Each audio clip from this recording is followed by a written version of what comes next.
Hello दोस्तों, आज हम बात करेंगे घर पर ग्लूकोमीटर से जब आप शुगर चेक करते हैं तो उसका सबसे आइडियल या बेस्ट टाइम क्या है। ये जानना और समझना काफ़ी लोग के लिए ज़रूरी है, क्योंकि ग्लूकोमीटर घर पर सब लोग यूज़ करते हैं, रैंडम टाइम्स पे करते हैं। अक्सर लोगों के दिमाग में या तो ये सवाल आता ही नहीं है, या आता भी है तो लोग इग्नोर कर देते हैं। कोई कभी टाइम चेक करता है, कोई अलग अलग टाइम पर रीडिंग्स लेता है, जिसका बहुत वेरिएशन आ सकता है। तो आज हम समझने का प्रयास करेंगे कि घर पर ग्लूकोमीटर से रीडिंग चेक करने के लिए सबसे बेस्ट टाइमिंग क्या है, आइडियल टाइम क्या है। टॉपिक पे जाने से पहले जो लोग हमारे चैनल पे नए हैं, मैं रिक्वेस्ट करूंगा कि चैनल को सब्सक्राइब करें, वीडियोस को लाइक करें, शेयर करें, फॉलो करें, कमेंट करें, पूरा देखें। टॉपिक इंपॉर्टेंट है, इसे एंड तक देखिएगा, किसी और चैनल पे नहीं मिलेगा, एक्सक्लूसिव कंटेंट है। चलिए शुरू करते हैं।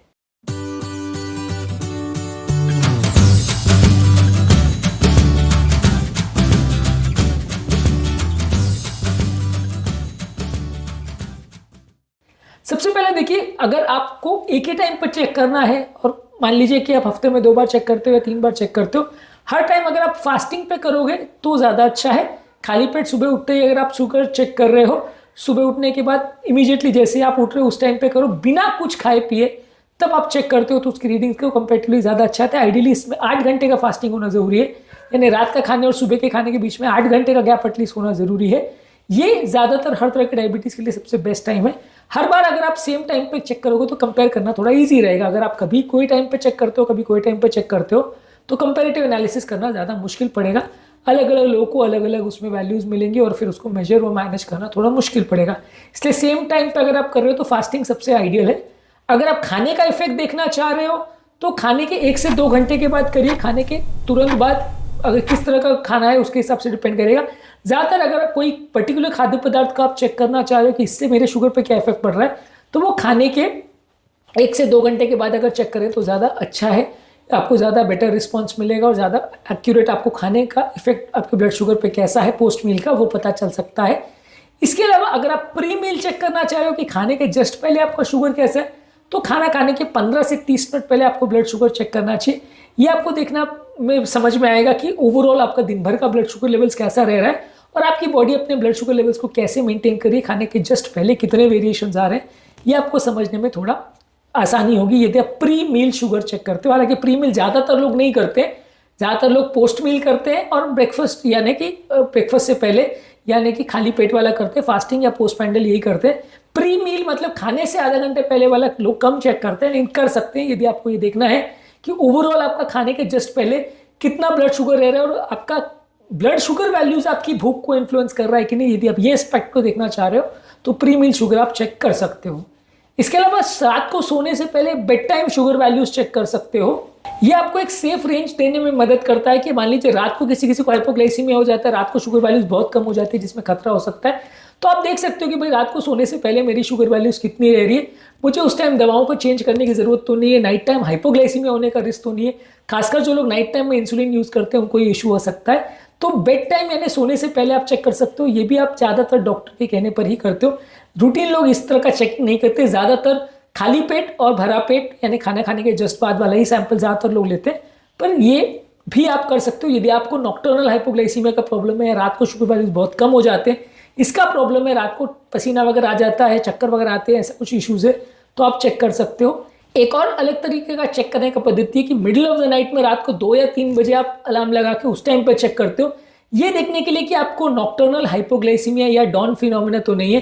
कई लोग को नॉक्टर्नल हाइपोग्लाइसीमिया होता है कि रात को उनको शुगर वैल्यूज बहुत कम हो जाते हैं और शुगर सडनली मॉर्निंग में बहुत ज़्यादा बढ़ जाता है, जिसको डॉन फिनोमिना बोलते हैं। तो ये आपको देखना पड़ेगा कि अगर आपको रात को शुगर बहुत कम तो नहीं हो रहा है, तो सबसे आइडियल वे तो इसको चेक करने का कंटिन्यूस ग्लूकोज मॉनिटरिंग ही है कि उससे आपको 24 आवर्स का पता चल जाएगा। पर अगर वो फैसिलिटी मान लीजिए नहीं है, आपको वो कॉस्ट नहीं पेयर करना, तो आप रात को 2 से 3 बजे का अलार्म लगा के चेक कर सकते हो। हालांकि काफ़ी कमबरसम है, आदमी करना नहीं चाहेगा, नींद खराब होती है। लेकिन अगर आपको इस स्पेसिफिक चीज़ को देखना है कि रात को शुगर ज़्यादा कम तो नहीं हो रहा, तो इस एस्पेक्ट को चेक कर सकते हो। आप सो रहे हो तो आपका कोई रिलेटिव चेक कर सकता है, तो उससे भी पता चल सकता है। यानी कि हस्बैंड को प्रॉब्लम हो रही तो वाइफ चेक कर ले या वाइसी वर्सा, ऐसा भी कर सकते हैं जिनको नॉक्टर्नल हाइपोग्लाइसीमिया का प्रॉब्लम है। तो इसके अलावा एक्सरसाइज में आपका इफेक्ट कैसे आ रहा है, एक्सरसाइज करने से पहले शुगर और बाद में शुगर कैसा हो रहा है, ये यदि आपको चेक करना है तो एक्सरसाइज करने से पहले और एक्सरसाइज करने के बाद में या एक्सरसाइज करने के दौरान आप चेक कर सकते हो, ये देखने के लिए कि एक्सरसाइज करने के लिए सेफ शुगर है कि नहीं और एक्सरसाइज करने के बाद आपको शुगर बहुत ज़्यादा ड्रॉप तो नहीं हो रही है, बहुत ज़्यादा प्रॉब्लम्स तो नहीं हो रही। ये आप अगर चेक करना चाहते हो तो प्री एक्सरसाइज पोस्ट एक्सरसाइज भी आप चेक कर सकते हो। इससे आपका ये पता चल जाए कि आपको कितना एक्सरसाइज करना चाहिए, एक्सरसाइज कब करना चाहिए, कब नहीं करना चाहिए, और एक्सरसाइज करना आपके लिए सेफ है या नहीं। तो ये बेसिक आइडिया आपको मिल जाएगा यदि आप प्री और post exercise sugar values check करते हो। तो इससे आपको काफ़ी आइडिया मिल जाएगा कि एक्सरसाइज का क्या इन्फ्लुएंस हो रहा है आपके ब्लड शुगर पर, और एक्सरसाइज किस लेवल तक आप कर सकते हो, कितना एक्सरसाइज तक करना आपके लिए सेफ या अनसेफ हो सकता है। इसके अलावा यदि आपको कोई लक्षण हो रहे हैं, सिम्टम्स हो रहे हैं जहाँ शुगर वैल्यूज बहुत कम या बहुत ज़्यादा हो रही है, तो उस टाइम पे आप चेक कर सकते हैं ताकि आपको सीवियर हाइपोग्लाइसीमिया के कॉम्प्लिकेशंस नहीं हो।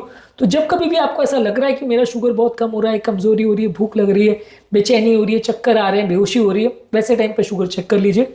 तो वो सिम्टम बेस्ड एनालिसिस होता है कि जब आपका सिम्टम्स आपको हो रहे हैं तो उस समय आप अगर चेक कर लो कि आपका शुगर वैल्यूज उस समय कितना है, और इस समय आपको ये जो लक्षण हो रहे हैं ये हाइपोग्लाइसीमिया के लक्षण है कि कुछ और प्रॉब्लम की वजह से लक्षण हो रहे हैं, तो आपको पता चल जाएगा और उस हिसाब से आप अपनी दवाइयों को एडजस्ट कर सकते हो, और उस हिसाब से आप अपने ओवरऑल इंसुलिन के डोजेस को अपने खाने पीने को एडजस्ट कर सकते हो, डॉक्टर को रिपोर्ट कर सकते हो।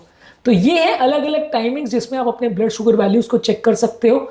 ज़्यादातर लोग अपने डायबिटीज़ के हिसाब से, अपने मेडिसिन के हिसाब से और अपने खाने पीने के हिसाब से अपने ब्लड शुगर की वैल्यूज और रीडिंग्स को चेक करते हैं, और इसके हिसाब से आपकी वेरिएशन आ सकती है। ज़्यादातर ये नोट डाउन करना भी ज़रूरी है कि जब आपने ब्लड शुगर की वैल्यू चेक करी उसके पहले आपने दवाई कब ली थी और उससे पहले आपने खाना कब खाया था। आइडियली तो सबसे यही होता है कि फास्टिंग सैंपल ही लो, क्योंकि उस समय आपने दवाई भी नहीं खाई होती, खाना भी नहीं खाया होता है, तो ये दोनों चीज़ों का इन्फ्लुएंस नहीं होगा। तो आपको एक्यूरेटली पता चल जाएगा कि आपका एक्चुअल ब्लड शुगर कितना रह रहा है। और पोस्ट प्रैंडल कभी कभी आप चाहो तो ले सकते हो, लेकिन ज़्यादातर घर पर अगर आप अलग अलग टाइम पर रैंडमली चेक कर रहे हो तो शुगर वैल्यूज में बहुत वेरिएशन आ सकता है और बहुत सारे फैक्टर्स उसको इन्फ्लुएंस कर सकते हैं। इन सभी चीज़ों को समझना ज़रूरी है और इनको अपनी इंटरप्रिटेशन में और अपनी दवाइयों के डोजेस को एडजस्ट करने में इस इन्फॉर्मेशन को यूज़ करना ज़रूरी है। तभी आप प्रॉपर ग्लूकोमीटर को यूज़ कर पाओगे और तभी उसकी वैल्यूज़ को देख के आप अपनी दवाइयों को बेटर वे में एडजस्ट कर पाओगे। ग्लूकोमीटर यूज़ करने के हिसाब से और क्या क्या प्रिकॉशंस है, क्या क्या चीज़ों का ध्यान रखने की आवश्यकता है, इस पर हमने काफ़ी सारे वीडियोज़ किए। इन वीडियोज़ को ज़रूर चेकआउट करिए, काफ़ी कुछ नया जानने को मिलेगा। टॉपिक एंड करने से पहले जो लोग हमारे चैनल पर नए हैं उन्हें रिक्वेस्ट करूँगा चैनल को सब्सक्राइब करें, वीडियोज़ को लाइक करें, शेयर करें, कमेंट करें, पूरा देखें।